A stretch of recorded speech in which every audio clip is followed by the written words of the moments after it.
Notre Dame's roster is loaded with star power, and I truly believe this is the most talented Irish team from top to bottom in decades. But who are the 5 best players on the roster right now? It's a special midweek edition of Top 5 Friday coming to you on a Wednesday, and it starts right now.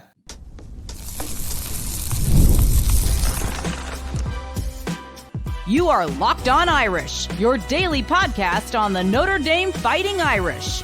Part of the Locked On Podcast Network, your team every day. Hey, what's going on? Welcome into another edition of Locked On Irish, your daily Notre Dame podcast. I'm your host, Tyler Wojciak. I'm a Notre Dame alum, producer at Fox Sports, and I've been covering the Irish since 2020. It's great to have you here with me on Wednesday, July 2nd, and thank you for making this your first watch or listen of the day. Apologies for putting this one up a little bit later in the day than normal. We were having issues with our streaming software that records all the video, but now it's working properly, and we're able to get this video done. But before we jump in, make sure to subscribe on YouTube or follow the show on your favorite podcast app so that way you don't miss an episode. We've got a lot of exciting stuff coming your way as we inch closer to the start of the 2025 season.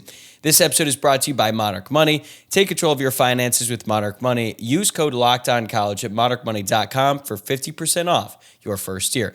Now, normally, this is a Top 5 Friday tradition, but since Ian Premers, I think that's how you say his name. There's been all kinds of different spellings about Ian Premer, but I believe that's what it is. Ian Premer's surprise commitment last week forced us to adjust the schedule. We're running it back midweek. Today's topic is simple. I'm ranking the 5 best players on Notre Dame's roster right now. Not the most important, not necessarily the most valuable in the long run, not who are going to be the top 5 players at the end of the season. These are the 5 players I'm most confident in when Notre Dame takes the field against Miami. Now, of course, things are going to change as the season plays out. There's always some projection baked into this as well. Like last year, for example, I think Jeremiah Love would have made a lot of preseason top 5 lists, even though he had not done much on the field yet. That's because we all saw what he could be, and that matters. So I considered past production, expected role this season, and where I think each guy is trending. So let's get into it. Speaking of Jeremiah Love, he's number 1 on this list. This was the easiest choice by far. Not only is he the best player on this Notre Dame team, he's one of the most talented players in the entire country. As a matter of fact, in the new EA NCAA College Football 26 game that's coming out here in a few weeks, I believe that Jeremiah Love was the 3rd highest rated player in the game. Unfortunately for Jeremiah Love, there is a player on Ohio State named Jeremiah Smith, who I think is undoubtedly the best player in the entire country. He said he's up to 225 pounds now and is 2nd lowest on the team in body fat. So that is a scary sight. But the nightmares of Jeremiah Smith, we're going to put those on the back burner because we already had to deal with that at the end of January. Let's talk about Jeremiah Love, because there is a chance that he could become the best Notre Dame football player since the Lou Holtz era if he's able to stay healthy this season and he plays to his full potential. In his first full season as a starter, he put up 1,125 rushing yards on just 163 carries for just under 7 yards per carry. He scored a TD in every single game last season except Georgia and Ohio State. Both of those games he was playing hurt. He left that Georgia game early and then just was a non-factor in that Ohio State game because of his knee injury. But those stats are impressive, but they don't compare to what a guy like Ashton Jeanty did last season for Boise State. The difference is Jeanty carried the ball 200 more times than Love did, but that's because that's what Boise State needed in order to keep winning games and then eventually make it to the college football playoff. The Notre Dame coaching staff monitors Love's workload to ensure he doesn't get hurt. Admittedly, sometimes that backfires like it did in the second half against Northern Illinois. He scored that touchdown where he hurled the guy, kept going, and then we didn't see him get a carry the rest of the game. That was a mistake. I don't think the Notre Dame coaching staff is ever going to make that mistake happen again. That's something that Jay Sider even mentioned when he came over from Penn State to Notre Dame. He's like, in the biggest plays of the game, Jeremiah Love needs to be out there. But overall, it is a smart strategy to protect your best player when you can. And I've already gone on record saying I don't think he has a real chance to win the Heisman because he's not going to put up the kind of numbers you need as a running back to do so. But he doesn't have to put up those types of numbers to prove he's the best. Just watch him play, right? Watch him squeeze through a gap that barely even exists in the season opener against Texas A&M to score the go-ahead touchdown with just over a minute left in the fourth quarter.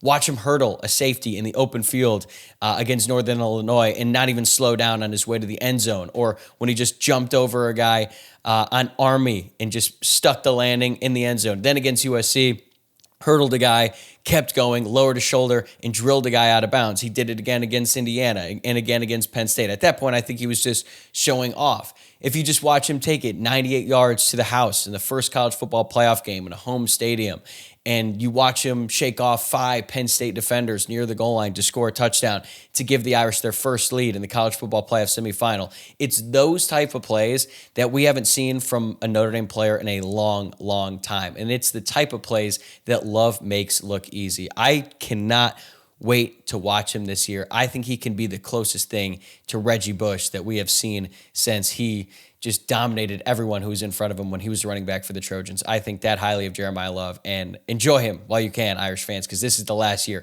you're going to get to watch him in the blue and gold, because he's going to be a top 10 pick most likely in next year's NFL draft. So number 1 was easy. I honestly think number 2 was pretty easy as well. But after that, that's where the list gets interesting. At number 2, I have got cornerback Leonard Moore. Leonard Moore and Jeremiah Love were both named on the Walter Camp first team preseason All-American list. Moore went from being the 3rd cornerback on the roster, who kind of struggled against Louisville in his first ever start, to becoming one of, if not the best cornerbacks in the country by the end of his true freshman season.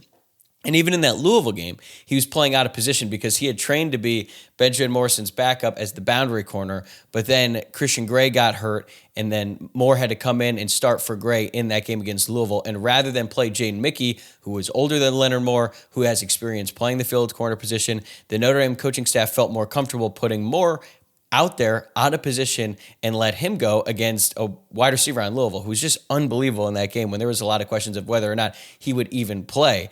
And that's literally what led to Jaden Mickey transferring out of Notre Dame. But then he moved to boundary full-time after the Stanford game once Benjamin Morrison got hurt and he was going to be out the rest of the season. And from that point on, he shut down the boundary side of the field the rest of the way. But it wasn't just his coverage. He also finished 7th on the team in tackles with 48. He was a very sure tackler for a corner, let alone a true freshman corner. So he has that type of physicality that Notre Dame loves to see in their defensive backs, but he was just phenomenal in coverage. He finished with 11 passes defended, which was 9th in the country last year, despite the fact he didn't even start on a regular basis until October. He also had 2 interceptions, 2 forced fumbles, and teams targeted him 56 times. And I get it. They see a true freshman out there. I would target him as well.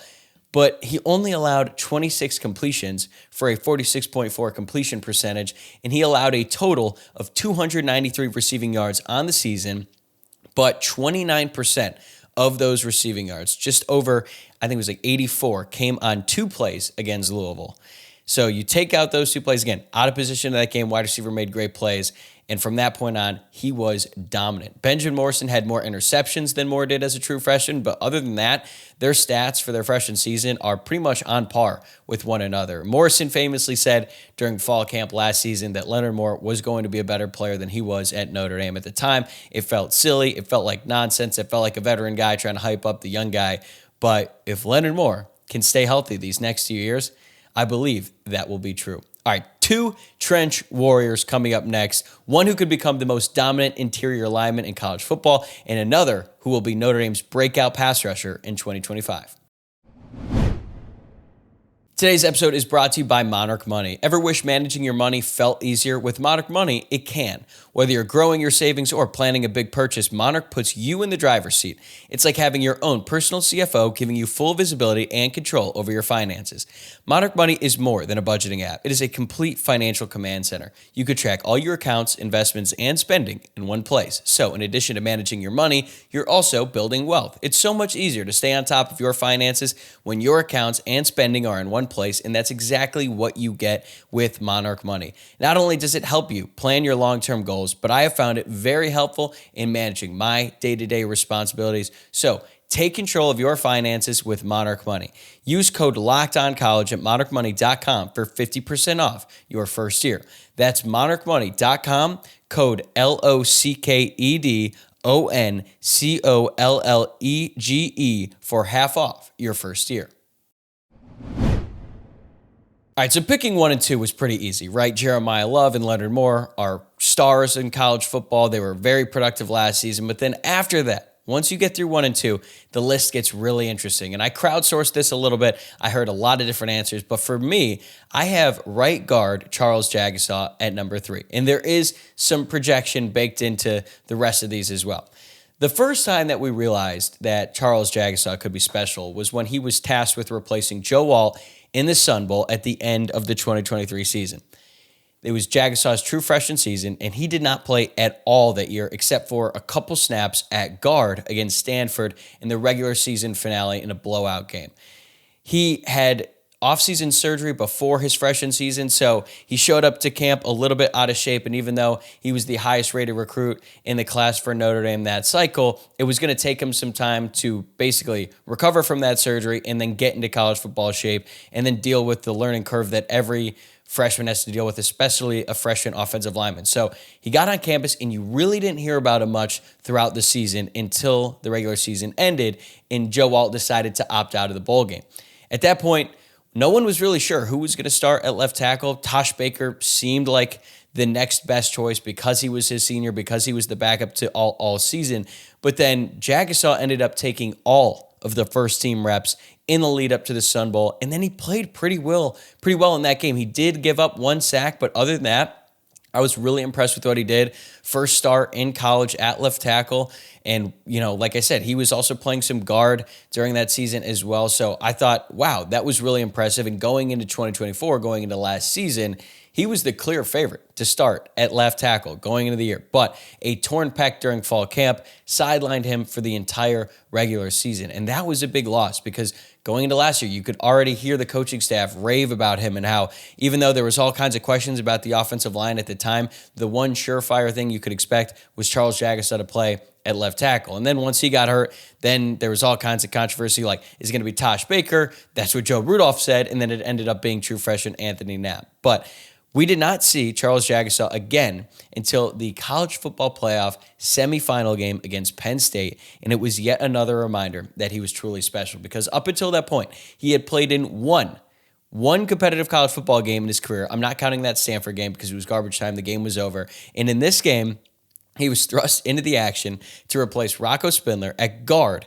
not his natural position anymore because he had been training to play tackle, and he didn't just play well in that game, he shined. This is what offensive line coach Joe Rudolph said about Jagasaw's performance in that game. He said this during spring practice, quote, "If you put the film on when he was in the Penn State game and you watched him, you were like, oh, who's that dude? You don't do that a lot with offensive linemen. There's a lot going on for a guy to stand out that way. So when you see someone who maybe could be as good as anyone in the country or better, you kind of keep developing in that spot as well." End quote.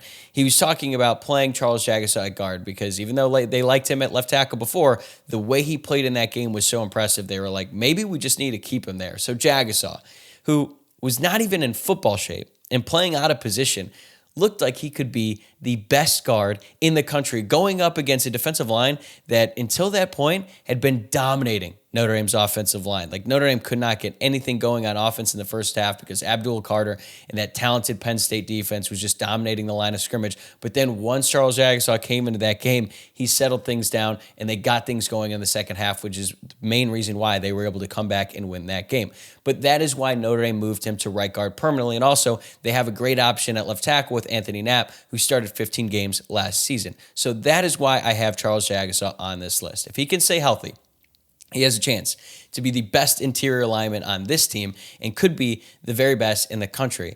The way the staff raves about him, you can tell he's just different compared to the rest of the guys in that room, and it is a very loaded room. So if you've got a guy like Joe Rudolph who doesn't hand out praise that often, and he's saying that he could be one of the best guards in the country, who am I to disagree with him? So I've got Charles Jagasaw at number 3 on the top 5 best players on Notre Dame's roster. All right, at number 4, this one was tough. And maybe some of you are going to be like, what? What is he thinking? I've got defensive end Bryce Young. This could end up being a reach, I admit it. Or it could end up being a giant misfire because he should be ranked way higher. I've said this before. There's a chance for Bryce Young to have a Jeremiah Love-esque sophomore season. He just keeps growing, and he keeps getting so much better as a football player. Just think about the trajectory of Bryce Young's career. Junior season, when we all first heard about him, when he committed to Notre Dame, he was a 3-star recruit, tall, skinny kid, the son of a legendary Notre Dame player whose dad, he's in the Hall of Fame, his dad, Bryant Young. And it was like, okay, that's a take for Notre Dame because he's big, he's got good size, and he's the son of Bryant Young. So you're going to bet on that, good genes, all that. But then by the time his senior season of high school had concluded, he had become a 5-star edge rusher, one of the best high school prospects in the country. He kept growing and kept getting better at football. Then we go to his freshman season at Notre Dame. He played just 2 snaps against Texas A&M in the season opener. Come playoff time, he was starting over R.J. Oben, 6-year senior transfer from Duke. He had a sack against Indiana. He had half a sack against Penn State in the college football playoff. And Kirby Smart singled him out before the Georgia game because of how much Bryce Young stuck out on film. Here is Kirby Smart's quote. He's an exceptional player. I wasn't aware of him until we watched a little bit of tape on both Indiana and Notre Dame before we knew who we were going to play. And I was like, who is this guy 30? He's long, he's athletic, he's twitchy. Then when I dug deeper into special teams, I'm like, this guy is phenomenal on special teams. His reach, his athleticism is special. That's high praise coming from the best coach in college football right now. So if he stays on a similar trajectory, and I'm confident he will, given the fact that he's the son of a Hall of Famer, you're betting on the genes here, and there's really no reason for us to believe that he won't continue to get better, considering he keeps growing and keeps getting stronger. I think he's going to be as good as Stephon Tuitt was in his sophomore season. I know that seems crazy, but if you look at Stephon Tuitt's freshman year, he had 2 sacks, 3 tackles for loss, and 30 tackles. Bryce Young had 2 sacks, 3 tackles for loss, and 23 tackles, but he also had a team-high 3 blocked kicks as a true freshman. Then into its sophomore year, 2012, helped carry Notre Dame's defense and that entire team to a national championship appearance.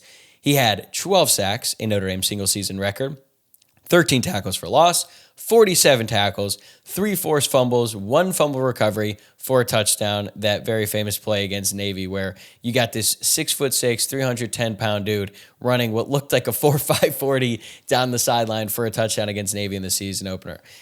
That is not necessarily the exact expectation I have for Bryce Young in terms of numbers because that's an insane level of production. I think Bryce Young is going to have to rotate a little bit more because Notre Dame has a lot of talented edge rushers. But with Jordan Botelho now out, presumably through October, Bryce Young is going to be asked to do more, even though he's still going to rotate with like Josh Burnham, maybe even Traore, since Notre Dame appears to be getting rid of the traditional Viper strong side end and going more to a left and right end. But I think he could have a similar level of impact as Stephon Tuitt did in his sophomore season. I did think about putting Boubacar Traore in the spot as well, even though I'm very excited about what he can do. The coaching staff raves about him as well. I just feel confident that Young is going to take a massive leap this year, and I just need to see Traore out on the field full speed 100% after his torn ACL injury last season. But I truly believe that the sky is the limit for Bryce Young, and he has the potential to be a first-round NFL draft pick after next season. So that's my top 4. We got one more player to talk about in the top 5, plus a loaded group of honorable mentions that just missed the cut. It's coming up next on Locked On Irish. All right, at number 5 on my list of the top 5 players on Notre Dame's roster heading into 2025, I've got linebacker Drake Bowen. And look, I admit this was very difficult. I had several guys written down for this 5th spot, and I was talking to different people trying to make sure that I did this the right way, and I heard a bunch of different answers. And you know what? After a lot of thought on this one, I actually feel pretty good about it, okay? Ultimately, I feel like I've got to go with Bowen because of how good he looked in the college football playoff. This spring, he quit baseball. He was trying to be a 2-sport athlete at Notre Dame. Now he's going all in on football. He didn't even spend his 3-week summer break at home. He decided to head to Dallas and train at the Exos facility down there, and they're famous for training a bunch of guys for the NFL Combine and then a bunch of really talented NFL players in the offseason. I'm talking about all pro caliber players. So Drake Bowen's commitment to football is very important, and he's going to be asked a lot this season. I thought it was really noteworthy when new defensive coordinator Chris Ash singled out Drake Bowen as the clear leader of the defense as well. And he's only been around Notre Dame for 2 years. He's going to be a junior next season, and you don't do that with words. You don't get that kind of recognition from the defensive coordinator. Also, Marcus Freeman has singled him out as well unless you back that up with your actions on and off the field. And I think Drake Bowen is a prime example of that. Not only is he a dog on the field, he's a sponge off of it. Jack Kaiser, JD Bertrand have mentioned before that he has tried to learn and take in as much information from them as he possibly can. And I think we really started to see it during the second half of last season. I think that's going to carry over to this season, and he is really going to shine as Notre Dame's Mike linebacker. Now, there is certainly a case for Kingston Viliamu-Asa to be on this list, and as a matter of fact, I did have him number 5 at one point. Maybe he will end up being better than Drake Bowen this year. And as a matter of fact, I actually thought KVA would beat out Bowen by mid-season of last year. That's what I thought going into the season. But then Bowen just kept getting better and better. And really from that USC game on, he was the best linebacker on the team. And that's including Jack Kaiser. He played 60 snaps against USC, played really well in that game, played well throughout the college football playoff. He ended up finishing third on the team in tackles behind Jack Kaiser and Xavier Watts, 2 guys who are now in the NFL. He had 1 tackles for loss, 2 passes deflected, and 3 forced fumbles, which led the team, including that incredible forced fumble on Emeka Egbuka in the national championship game, which gave Notre Dame some much-needed life there at the, and I believe it's the fourth quarter. I would like to see Drake Bowen be a little bit more disruptive in the backfield as a blitzer, but he is such a surefire tackler. He's more athletic than some of the other Mike linebackers to come through the program in recent years. So I'm just really excited to see what Drake Bowen can do in his 3rd season. It felt like this has been something that he has been getting ready for since he committed to Notre Dame, and he was the leader of that recruiting class. Now he's the leader of this defense and maybe even the entire team. So I think when you couple that with his ability on the field, I think Drake Bowen is set up to have a really special season. But there's a bunch of other guys that could have made this list. Adon Schuler, safety, one of them. He's so good. He could play himself into the NFL draft after this year. He's a ball hawk, right? We saw that in his first ever start against Texas A&M. He had that touchdown against Georgia Tech. So he's a really, really good player. I think he has NFL-style traits. He just makes some questionable plays sometimes, and he led the team in missed tackles with 18 last year. That was 5 more than Xavier Watts, who was second. So if he cleans that up, if he cleans up some of those mistakes and becomes a more consistent player, he's easily in the top 5. I also considered right tackle Emil Wagner. Played nearly 1,000 snaps last season on the offensive line. Think about that for a second. That is a lot of football. There were a lot of concerns about him going into last year because of his weight and his inexperience and all that, but then he held his own the entire season, and he had really just one bad half, and that was against Abdul Carter in the college football playoff, who was playing out of his mind. But other than that, he was rock solid, and you know that he is going to be a very good tackle for this team this season. I already mentioned Boubacar Traore, thought about putting him in. Again, my concern with him is how good he'll be at the start of the season coming off that ACL injury. I do expect him to be a lot better at the end of the season than he is at the start, so that's why he just missed the cut. But you think about his pass rushing ability, what he could do. That's another guy who could be a high NFL draft pick. Then I got the wide receivers, Malachi Fields and Jane Greathouse. I know a lot of people would put either one of those guys in the top 5. I just struggled with putting him in there. Okay, so for Malachi Fields, right? He was a highly productive player at UVA, 5 touchdowns, over 800 receiving yards each of the last 2 seasons, and he did that last year without having a competent quarterback, right? I'm just kind of wary of transfer receivers at Notre Dame. Fields is much better than Bo Collins, but I need to see him produce like that in a Notre Dame uniform before I put him in the top 5. And also in that game last year against Notre Dame, his biggest play of the game was a drop that should have been overturned by the official review, but they didn't even review it, which didn't really make that much sense. So is he ready to be a dominant player against the best teams that Notre Dame goes up against this season? I think we're just going to have to wait and see. Now, Jane Greathouse was dominant in the last 2 games of the regular season. He looked like one of the best receivers in the entire country in the most important games of the season by far. But like, where was he the previous 14, right? Because I had super high expectations for Jane Greathouse going into the season, and the fact that it took him all the way up until the very end to really showcase what he could do, just that's the thing that's preventing me from putting him in the top 5. Part of that is on the quarterback, of course. Like, Riley Leonard didn't trust him as much as he should have until he basically had to at the end. But he still was able to finish as the team leader in receiving yards and touchdowns, and he was second on the team in receptions. But there were just too many games last year where he was just a non-factor, okay? He had that drop against Northern Illinois. It was just one drop of the season, but it was a critical third down play that would have put Notre Dame in scoring position. I wonder if he makes that catch, does Notre Dame end up winning that game?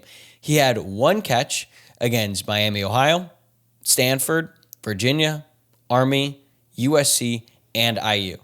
That's a pretty big chunk of the season where he was pretty much irrelevant on the field. So need to see him produce on a more consistent basis, and then he'll be in the top 5. I think he will this season with a much better passing attack from Notre Dame. Kingston Viliamo-Asa, he's going to have to rotate more than Bowen, excuse me.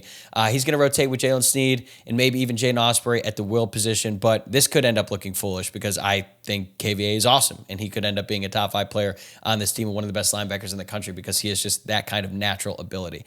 And lastly, Billy Stroud. He's become very underrated. He was hurt practically all of last season, but gutted it out, suffered a serious injury against Purdue. It was not a season ender, but even when he came back, he was not the same player. Like if you saw him up close, it looked like he had a boot on his ankle because of how much he had to tape it up. But still, he went out there, he gutted it out, and he was basically Jagasaw before Jagasaw in the sense of like he had all this hype around him going into college, and it just hasn't really worked out for him just yet, although he was a good player for the Notre Dame offensive line this season. If he can just stay healthy, he's going to be awesome. And I'm confident that the two of them, Jagasaw and Stroud, could become the most dominant guards in the entire country. So that is it for my midweek edition of Top 5 Friday here on Locked On Irish. Those are my 5. Again, very difficult to come up with. 1 and 2, easy. Jeremiah Love at 1, Leonard Moore at 2, Charles Jagasaw at 3, Bryce Young at 4, and then at 5, I've got Drake Bowen. So thank you again for tuning in and making this your first watch or listen of the day, even though it's up a little bit later than normal. And if you enjoyed the episode, make sure to hit that like button. Make sure to subscribe to the channel and leave a 5-star rating or review if you're listening on the podcast app. And let me know your top 5 in the comments because I have been very interested to hear how many different responses I've gotten when I ask my friends and some other people who cover this team on a daily basis. But I'm going to be back on Friday with another mini episode. It will be the 4th of July, but we got to react to Kadon Finley's decision. He's down to Notre Dame in Texas. Notre Dame's top wide receiver target left on the board. I do think he will end up picking the Irish, but we'll wait and see until the 4th of July. So it will not be out first thing in the morning, but I promise I'm going to have something ready to go following his announcement, and I'll see you then.